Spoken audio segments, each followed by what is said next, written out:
não se fazem nem no dia 1º de abril. Em um acidente. Nossa, que horrível! Tá sangrando muito! Dá licença.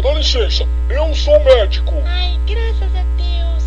Fratura exposta no braço, traumatismo craniano, encavalamento do fêmur. Nesse caso, o procedimento é o seguinte: vamos levantar o pescoço, dobrar as pernas, virar o corpo ao contrário, chacoalhar um pouquinho.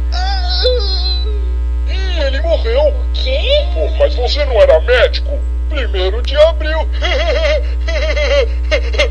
Com os amigos. Fala, galera, tem um chocolatinho especial aqui. Quem quer um pedaço? Opa, dá um aí! Beleza. Eu quero! Pô, cara, que chocolate horrível! Não é chocolate, é cocô. Hoje é 1º de abril. Velório. Ai, Ernesto, você era um cara tão legal. Não sei como vai ser sem você, mano. Acho que eu vou ter um treco. Eu vou morrer também.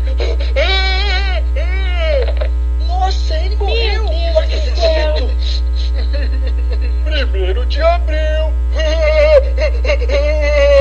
Enganamos vocês, hein?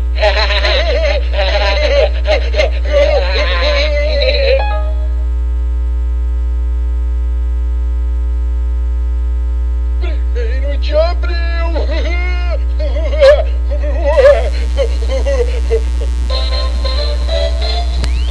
Obrigado por ter acessado